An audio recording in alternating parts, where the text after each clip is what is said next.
Fridays anymore. It's an everyday treat. As the based kids say, America keeps getting more woke, more fake, and more gay. We've already got AI girlfriends, and this week we're going to learn about AI racists. New federal Title IX rules say that boys are girls and boys don't get legal rights anymore. And law enforcement officials who should know better are speaking the non-crime called hate speech into existence. Gavin Newsom's making Handmaids Tale-style soft-core politi-porn ads, and the federal government is suing companies for refusing to hire black criminals. It's April 27th, 2024, and this is the show where we talk about politics, culture, and relationships through a psychological lens. I'm Joshua Slocum. Join me tonight for the race to retardation on Disaffected. And if you're watching tonight on Saturday, we are coming to you live on Rumble. We're going to remind you about this too, but after tonight's show on Saturday, if you're a paid subscribing member, you're going to be able to join us in Discord. Kevin will be there. I will be there. We're going to hang out with you guys for a while, and we'd love to see you. So if you want to get in on it, head over to Substack, sign up as a paid subscriber, go over to Subscribestar and do the same. Hope to see you there. So let's talk about Title IX. The Biden administration has updated the Title IX regulations again. These are the rules from the 1970s that were originally supposed to ensure equal opportunity for women in colleges and to protect them from sexual harassment. It barred sex-based discrimination, and it led to the creation of more women's athletic programs. But today, Title IX runs to more than 1,300 pages of printed regulations. It's an absolute monster. It was impossible for me to read it and mark it up the way I like to do legislative analysis, so I'll be relying on reporting from other organizations about this. The main thrust of these revisions appear to be that the new regulations are using the concept of gender identity to replace sex. And of course, gender identity doesn't exist. It's simply a claim, if you're a man, you say I'm a woman because I feel like a woman, and vice versa. And as always happens, when gender identity is added, sex is erased. Here's what this means in practical terms. 1, anyone can claim to be a sex that they are not and get access to programs and spaces for the other sex. Men will be able to insist on playing on women's sports teams, it appears to me. Men have to be allowed into women's locker rooms and any other place that's reserved for women. But the bad news isn't just for women, though feminists only seem to care about that, and many of them seem to like seeing men deprived of their legal rights. Here's what National Public Radio had to say about this. First quote, "The Biden administration released rules Friday that protect the rights of LGBTQ students and change the way schools can respond to allegations of sexual assault and misconduct. It's a long-awaited answer to campaign promises made by President Biden to reverse Trump-era regulations he said were silencing survivors." Next quote, "Under the new rules, in-person court-like proceedings for allegations of sexual assault, including cross-examination of alleged victims, are no longer required. That rolls back Trump administration protections for accused students that victims advocates say re-traumatized survivors and discouraged reporting. Schools will now have the flexibility to question witnesses in live hearings or in separate meetings. If a school chooses to hold a live hearing, alleged victims have the right to attend remotely." Now, there's a lot packed in there. Let's get one thing clear right up front. This is targeting not students, it's targeting men, male students. This is taking due process away from men in order to satisfy this deranged, woke feminist agenda. The Constitution gives defendants the right to face their accuser and to cross-examine their accuser. These new rules take that away. It treats accusers as victims, but their victimhood has not yet been established. They are complainants. They cannot yet be called victims. That hasn't been adjudicated. But since it's women who are always victims and always truthful about that, men don't deserve due process. I am so sick of this gynecocracy. Not my term. It came from lesbian writer Florence King. Feminists are going to get the misogyny that they're always complaining about, and they're going to deserve it when they get it. Next quote. The Biden administration also broadened the definition of what counts as sexual harassment, so more cases might qualify as serious enough to require a school investigation. That reverses Trump-era regulations that had narrowed harassment to what is, quote, objectively offensive. Oh? Well, I wonder what will be considered sexual harassment. I predict things like, that shirt looks great on you. A little more from NPR. Perhaps more contentious, the new rules also officially broadened the interpretation of Title IX to cover pregnant, gay, and transgender students. Under the new interpretation, it could be a violation of Title IX if schools, for example, refuse to use the pronouns that correspond with the student's gender identity. So, Big Sister 1. Men, I have some advice for you. Use this against feminists on your campus who are gunning for men. Personally adopt she, her pronouns, and then file Title IX complaints against any feminist who won't recognize your gender identity. Plaster their names everywhere, drag them through the process, and make it excruciating. Do it in public. At least NPR quoted one sane lawmaker in reaction to this. Republican Representative Virginia Foxx, chairwoman of the House Committee on Education and the Workforce, blasted the updated regulations, saying it dumps kerosene on the already raging fire that is Democrats' contemptuous culture war that aims to radically redefine sex and gender. Correct. Now, thank goodness for the Foundation for Individual Rights in Education. I'll be referring to it as FIRE from now on. FIRE has really taken the place of the American Civil Liberties Union. They've stayed true to their mission, and they haven't been corrupted. Here's what FIRE has to say. Quote, the Department of Education should recognize that removing procedural protections for students is the exact opposite of fairness. Will Creeley, legal director at FIRE, said on social media. And by expanding the definition of sexual harassment, the new regulations threaten expressive rights. And FIRE has more to say about this, and I'll just read it to you. The new regulations eliminate vital procedural protections secured in the 2020 Title IX regulations. They stand at odds with over 250 court cases across the country that have issued rulings in the last decade, recognizing the necessity of fundamental fairness and the rights of all students. And FIRE claims that the new rules will do the following. 1. Eliminate the right to a live hearing to contest the allegations. 2. Eliminate the right to cross-examine one's accuser and witnesses. 3. Weaken the right to be represented by lawyers in campus sexual misconduct expulsion proceedings. 4. Allows for the return of the single investigator model, in which a single administrator serves as prosecutor, judge, and jury. These rules are a catastrophe for everyone, men and women alike. When you read these rules, you begin to see how our woke masters and mistresses are deliberately pitting men and women against each other. And I'm afraid it's working. On a basic level of morality and fairness, obviously, I think it's an outrage that women have to worry about men coming into their locker rooms. I worry that they'll have to put up with men on their sports teams under color of law. I don't actually want to see that happen to women. But you know what? There is a part of me that doesn't care. Feminists and women's advocacy groups don't care at all about fairness and justice for anyone but their own constituency.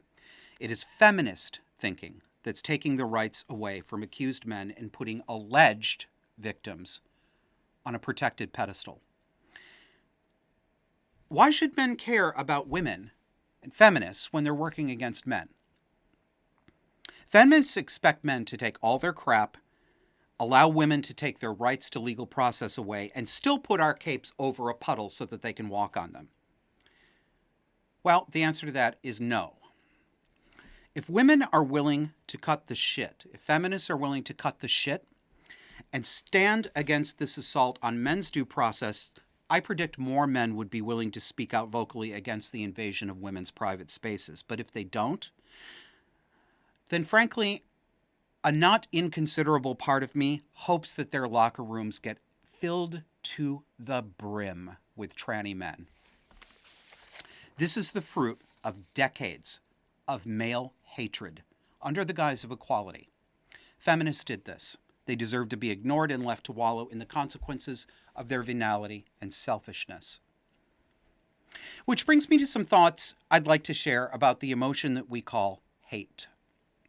You've probably seen that Ivy League campuses are melting down, not just Ivy League anymore, all over the country with pro-Hamas protests and tent encampments and taking over of the chancellor's office and reenactments of the liberated and occupied zones that popped up in cities like Seattle during the BLM riots of summer 2020.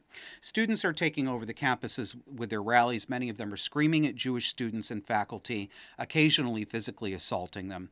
Columbia University in New York has shut down in-person classes and sent everyone back to Zoom for the rest of the year because they say they can't guarantee student safety. Here are a couple of brave young student protesters at the Columbia campus. And what would you say is the main goal with tonight's protest? I think the goal is just showing our support for Palestine and demanding that NYU stops. I honestly don't know all of what NYU is doing. Is there something that NYU is doing? I really don't know. I'm pretty sure they're... Do you know what NYU is doing? About what? About Israel. Why are we protesting here? Palestine will be free! I wish I was more educated. I'm not either. Me too, honey. I came from Columbia. I was there up at Columbia, and we came down. They said NYU students needed our support, so I came down. I heard there's lots of cops. Some people were saying it was getting dangerous. Spoiled retards. Columbia's president actually brought police onto the campus this week to clear out some of the protesters, but they appear to still be there. Then social media. So the New York Police Department's chief of patrol, John Chell, scolded Representative Alexandria Ocasio-Cortez on Twitter after she complained about the police as if they were abusing the students. It was good to see his response, but he went in a disturbing direction. Here's his tweet. He says, again, this is the New York City Police Department Chief of Patrol. Truly amazing. Columbia decided to hold its students accountable to the laws of the school. They are seeing the consequences of their actions, something these kids were most likely never taught. Good SAT scores and self-entitlement do not supersede the law. I'm sure you would agree that we have to teach them these valuable life skills. And I'll just read the rest of his tweet to you. Secondly, I was with those units last Thursday that you describe as having the most violent reputations. These units removed students with great care and professionalism. Not a single incident was reported. The only incident that day on campus were the students' hateful anti-Semitic speech and vile language towards our cops.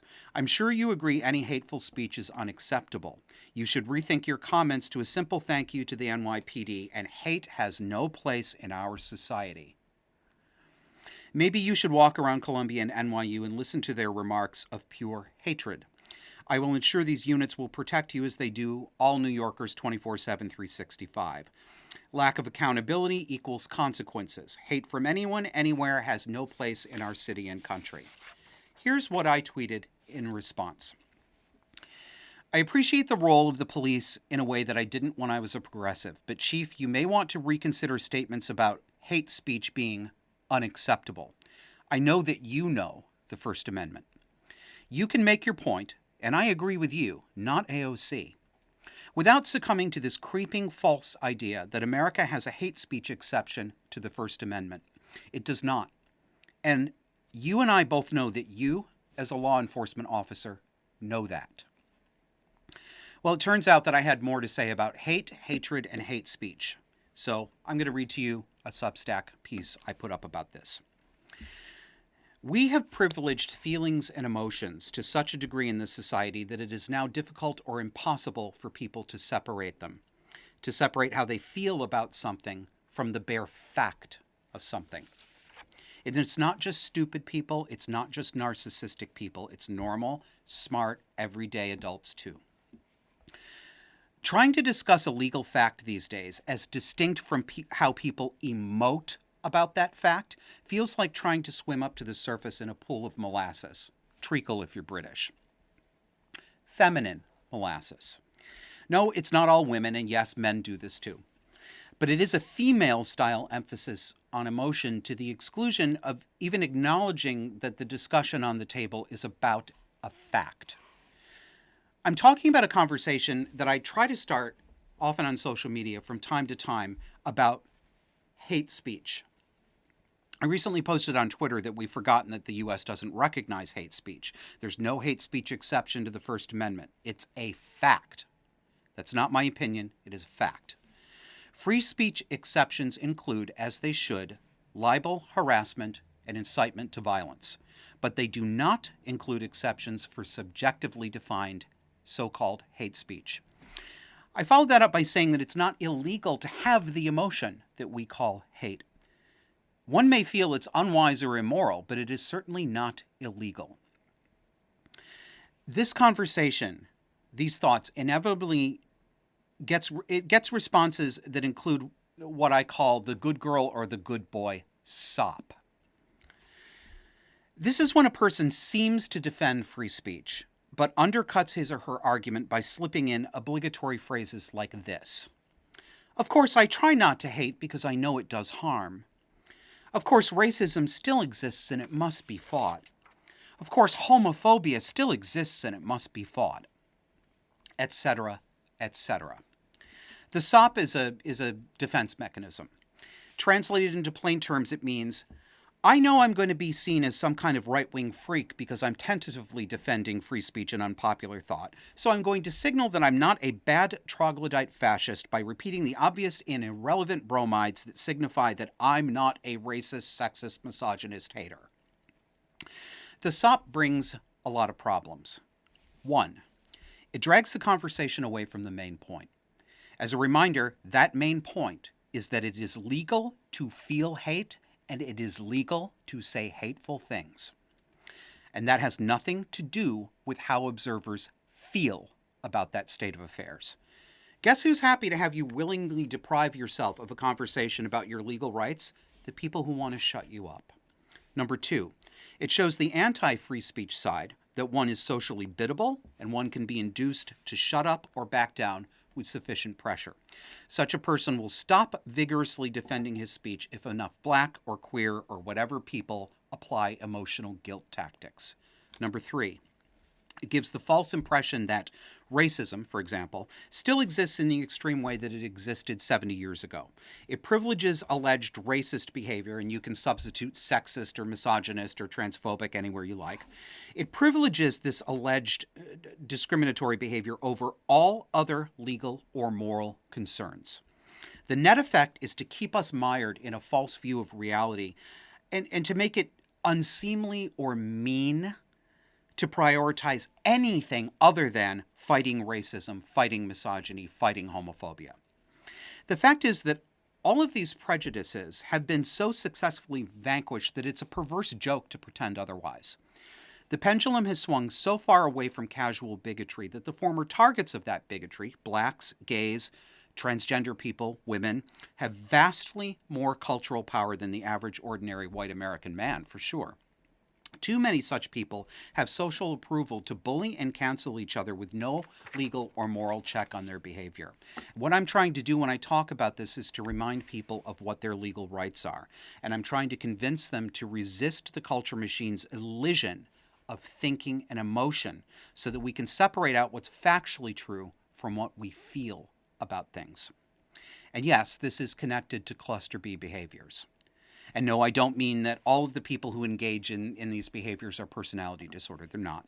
What I mean is that the social media interaction in this public conversation is a mirror of the private narcissistic interactions in the home. Take a narcissistic parent like my mother as an example. In my childhood home, facts were contested when my mother didn't like those facts. If I gave a factually correct answer that she didn't like, I would be punished. And more, if I displayed emotions that were not consonant with her emotions, I would also be punished. By this method, the existence of fact itself was destabilized for me from a very young age. It's why I react so vehemently to people who pretend that facts aren't real or who try to cover them up with emotional guilt trips. We have to be able to separate feeling from fact if we're going to think. We have to be able to do this if we're going to preserve our freedom of speech and our freedom of thought. And we don't have to agree about the emotions associated with these facts. You can be on one side and I can be on another, but we both have an interest in our constitutional right to free speech being protected. We both have an interest, we both benefit from being able to describe the facts. It's increasingly difficult to have this conversation. Participants either ignore the distinction between is and ought by ignoring the issue of legal fact and starting up about their feelings, or they respond with little more than the sop.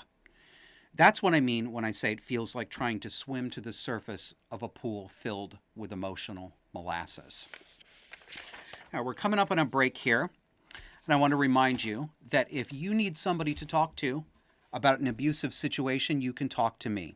You can book a 1-hour conversation with me at joshuaslocum.net if you need a sounding board about narcissism, fractured families, bullying at work, or academia. I'd love to help you see your situation clearly and walk through the problem and help you lay it out so that you can see your options and better predict what course of action will have what outcome in your situation. So if I can be helpful to you, I'd like to. Visit joshuaslocum.net. Disaffected supporters get a discount as well. And I want to say this also because there's somebody that I'm hoping will contact me soon who said she needed my help but couldn't afford it. If you're in a tight financial situation, I've been in one too, just send me an email through my website and propose a price that works for you. I'd rather be helpful than have people not be able to afford it. So I'll be happy to work with you on that as well. And as a reminder, and I'm going to give you more information about this next time, we are going to have a meetup tonight, Saturday, after this show ends in Discord. So if you want to get in there and if you've been waiting, it's a great time to subscribe. Come back and see us after the break. Do you get something from Disaffected you don't find anywhere else? Well, you can help produce the show. Supporting members get access to our private Discord chat server, meetups, and audio episode recording sessions with guests. Sign up at disaffectedpod.substack.com or at subscribestar.com/disaffected.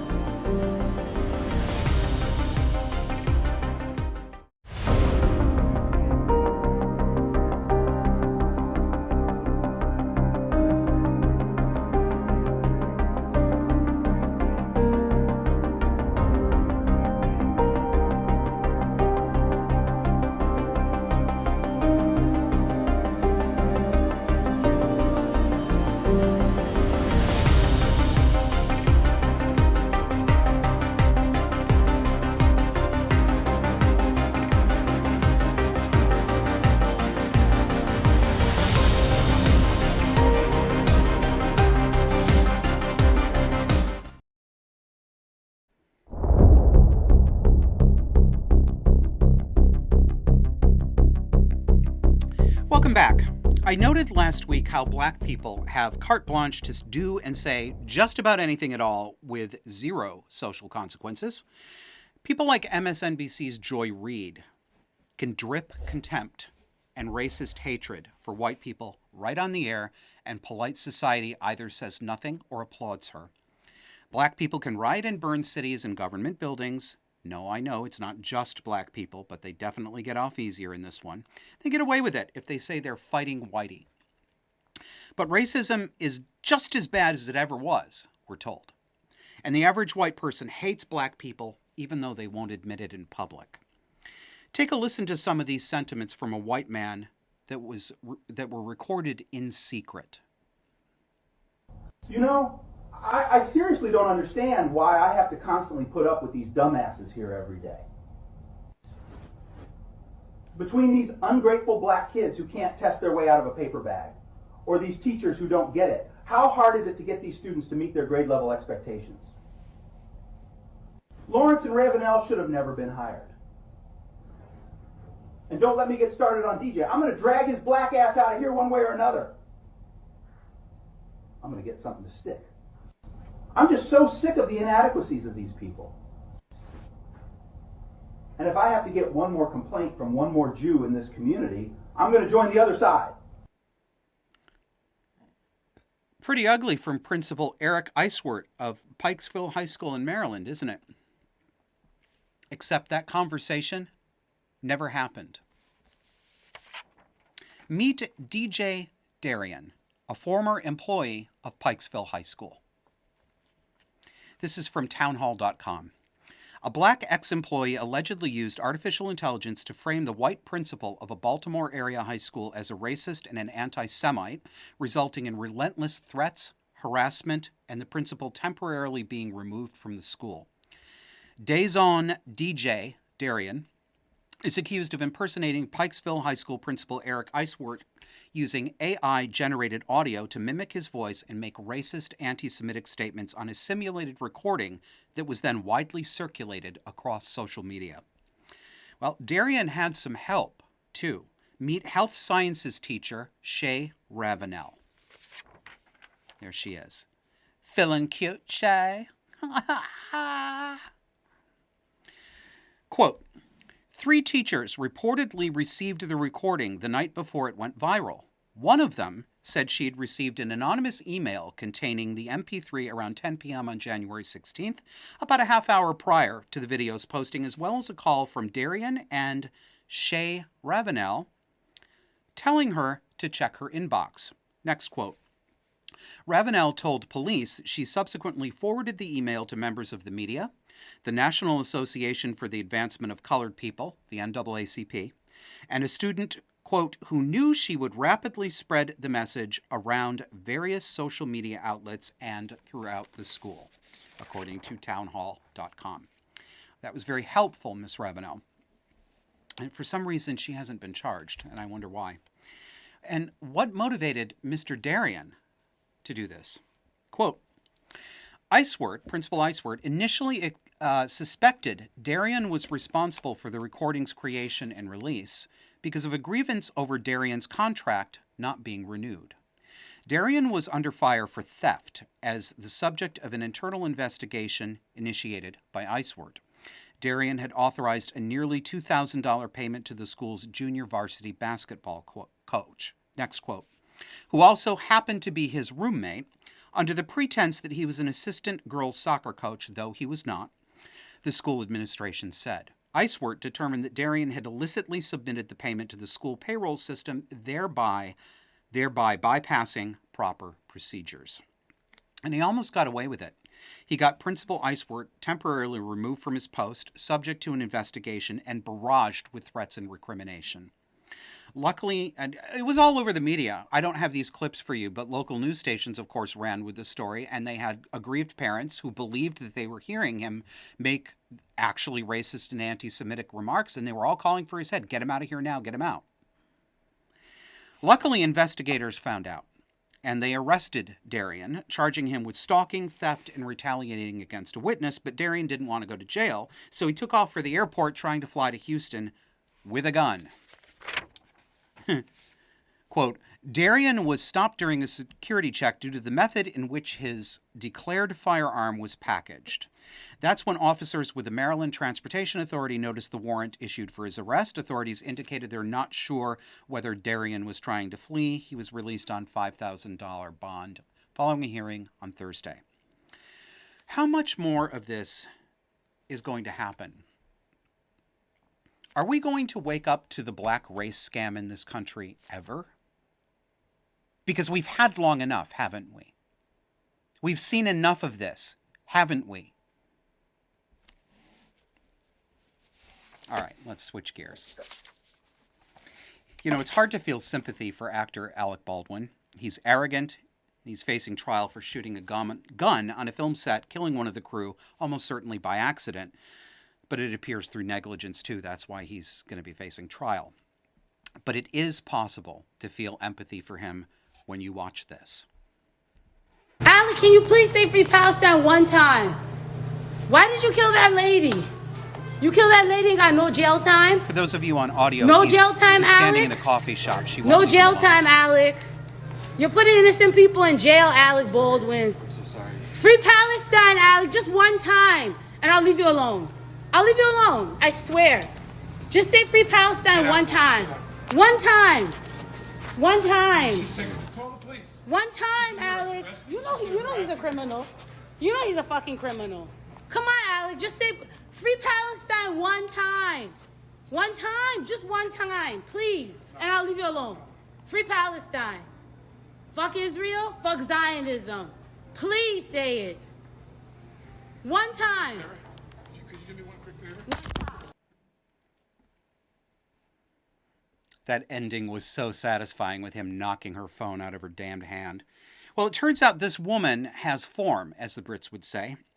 When I tweeted about this, Billboard Chris Elston, the man who protests against transing children, he identified her as the same woman who confronted him recently. Take a look at this. Oh, dear. Sorry, everyone. No. That's unfortunate. Wow. Hey, everybody. Billboard Chris here with, I don't know what to say. These are the people who protest Moms for Liberty. These are the people screaming incoherently. She's banging on that Who drum. want you to believe that somehow Moms for Liberty is a racist organization. Nobody can tell me what's racist about them. We've got this brilliant guy over here, of course wearing a mask, but he's incapable of speaking. He can't tell us what's racist about Moms for Liberty. Do you know why he can't tell us? Because there is nothing racist about them. They want kids to learn to read. They want black kids to learn to read. For some reason, only 30-odd% of black children in the United States of America in grade 4 are proficient at reading. This is a disgrace.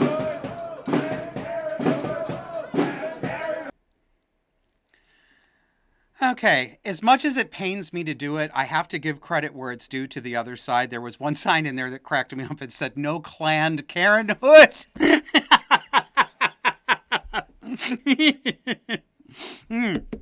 All right, so this woman, she calls herself Crackhead Barney. That's the name that she goes by. And she gets around. Here she is the other day on Piers Morgan's show. Piers fucking Morgan. You're asking too Just for the many record, questions. my name is actually just Piers Morgan. What's wrong with saying free Palestine? Piers, can you say free Palestine for me? I think Piers, can you say free Palestine for me? if you stop shouting, yeah. I want you to say it. Yes, I'm happy to say. Okay, Yeah. I'm not going to shout. If you just, Mr. Pierce Morgan, if you just please keep say quiet, free I can answer your Palestine. question. Yes, I'm very happy to I'm say never that. quiet, Pierce. Sorry, you're still talking. I'm never quiet. Okay, but try. I'm never Otherwise, quiet, I can't. Piers. I cannot You asked me shut to do up. something. If you don't shut up, I can't give you the answer. Oh my God. Okay, yeah. Okay, I'll shut up for you. I Pierce. absolutely believe that Palestine should be free. Yes. Oh, okay. And how are we going to do that, Pierce? Give us the answers, Pierce Morgan. Give us the fucking answers. Yeah, How are we going to make Palestine free? Yeah, if it was as simple How as are we me, going to do it? If it was as simple as me just giving a simple answer now, it would have been done by now. It's a very complicated issue. But let me ask you again, let me ask you again, seriously, why did you do what you did to Alec Baldwin, and what did you hope to achieve? Alec Baldwin, look at me. Pierce, honestly. Pierce, look at my body. Look at this. Look at me. Pierce, I was maimed by a white man. Listen, But I understand. here we I understand you're a performative beating- artist. I understand you're trying to make everybody laugh. You're beating You've black made people you've made via your rape. joke about your So terrible via maiming. satellite, you're lashing me. Right. Okay. I'm not lashing I was you. beaten. This is the third. This you wanna- is the third white man to beat me this week. Right, Third okay. white man. Yesterday, my white boyfriend beat the shit out of me. This is the third white man. Monday was Alec. The second day was another white man. Third day, Pierce Morgan is beating me up on international TV. Oh my goodness. Power of Christ clearly does not compel her. What is this thing she has about wearing tape on her nipples? I've seen her in 2 videos now where she's just got medical tape over the ends of her titties. I don't. Now, you don't need me to tell you that this is cluster B behavior. I mean, the narcissism and the histrionics are obvious, right? And if she weren't so obnoxious, and if she were a little more topical, she might even be funny. She reminds me of a budget version of that old Saturday Night Live character, Colette Reardon.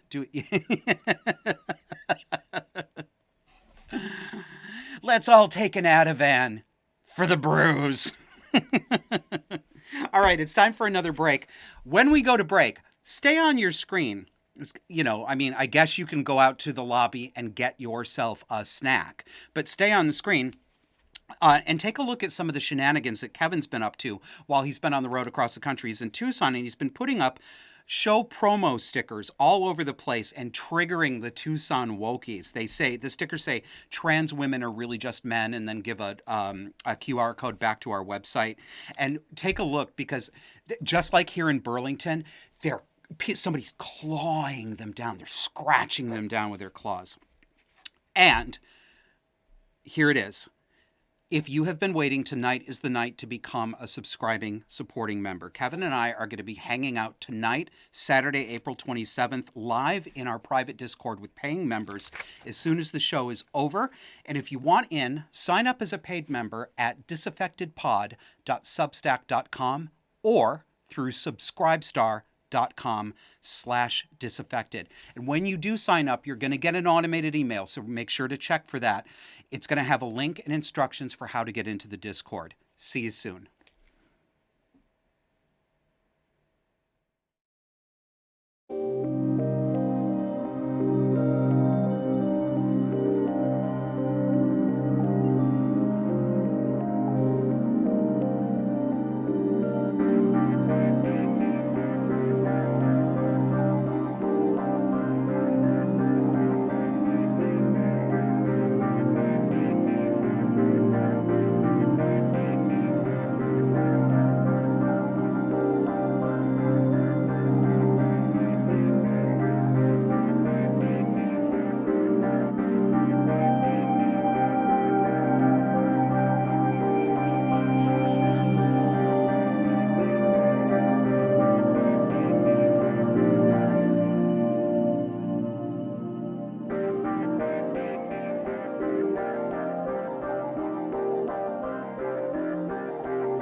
Do you get something from Disaffected you don't find anywhere else?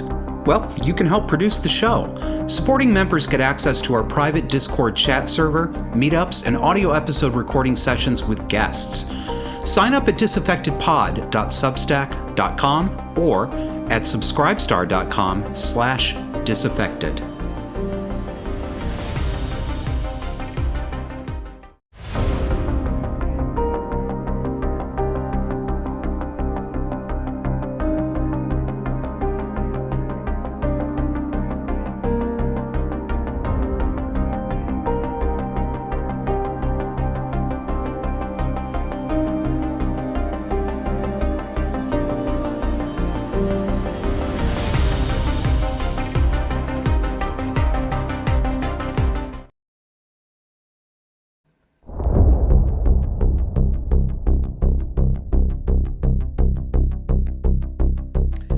Welcome back.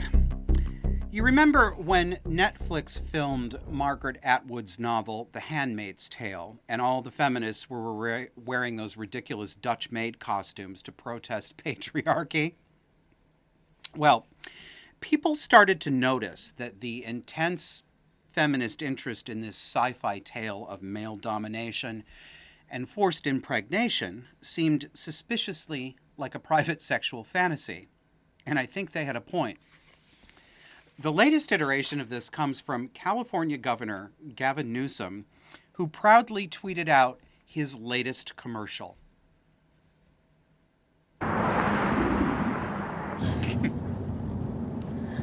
We're almost there. You're gonna make it. Trump Republicans want to criminalize young Alabama women who travel for reproductive care. Miss, I'm going to need you to step out of the vehicle, take a pregnancy test. Stop them by taking action at righttotravel.org. Campaign for Democracy Group is responsible for the content of this advertising. You know what my favorite part is? That sign that says state line 1 mile. State line.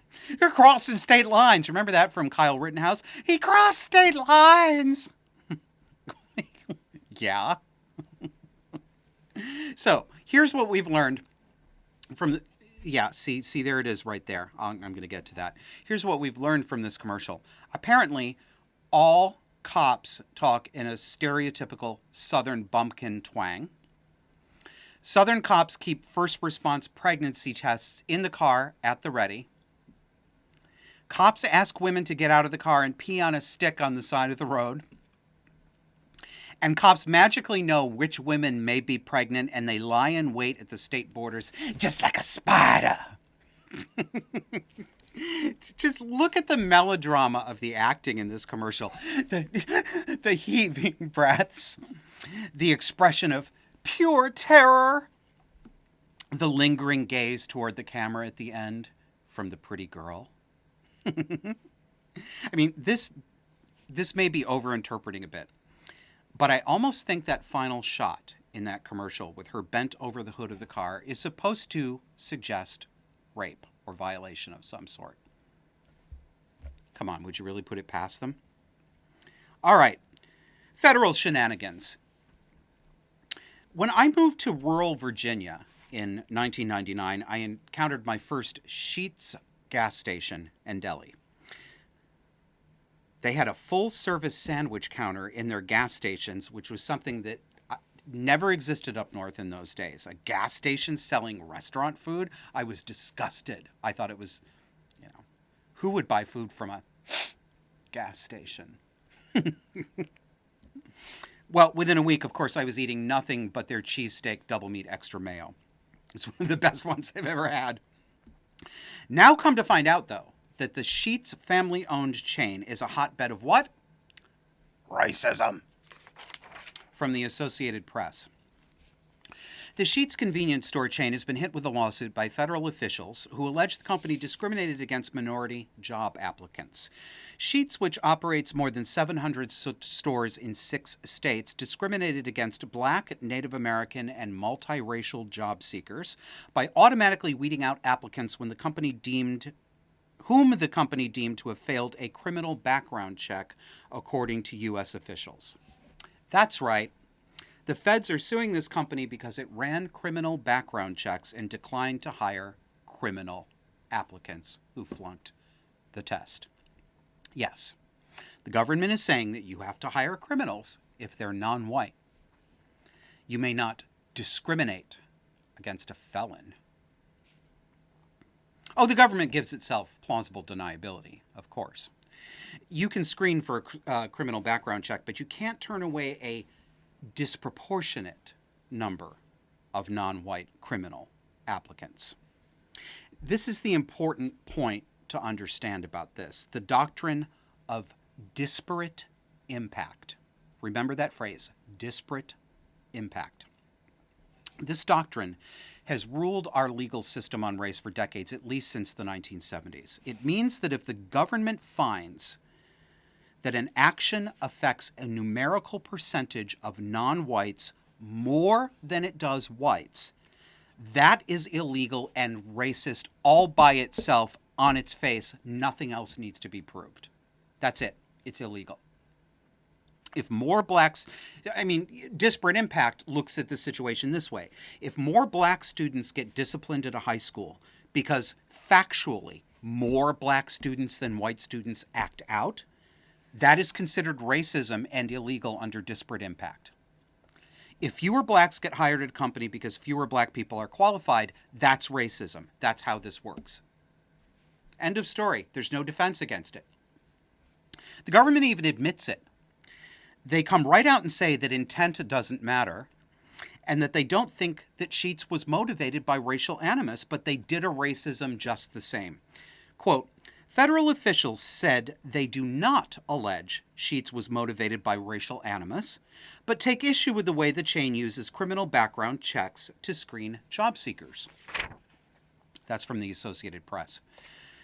Equal Employment Opportunity Commissioner Deborah Lawrence had this to say, quote, "Federal law mandates that employment practices causing a disparate impact because of race or other protected classifications must be shown by the employer to be necessary to ensure the safe and efficient performance of the particular jobs at issue." So what's the problem? Well, according to the EEOC, Sheets turned down non-white applicants at a rate of 13 to 14%, but only turned down white applicants at a rate of 8%. Boom, racism. It's not possible, of course, that the non-white applicants might have been less qualified, might have had more serious convictions. I don't know because I haven't seen the data. And it's also apparently not possible that there were any other problems with their application. There was nothing else going on. It must have been racism. Oh, wait, no, that doesn't matter. Even if the Black and Indian applicants had more disqualifying attributes, I'm sorry, I'm bringing that up, Indian, Native American, that was part of their multiracial category. The simple fact that a higher percentage of them were turned down after the criminal background check than whites is itself against the law, no matter what. That's the legal regime we've been living under for decades. Turning to New York State, this is a state that has long thought itself above federal law, or really any legal restraint at all. I've said before that of all the states I had to work with when I was doing consumer lobbying and legislative analysis and legislative lobbying, Albany, New York was hands down the worst. I have never met a more arrogant, hostile, territorial group of people than politicians and their staff in Albany.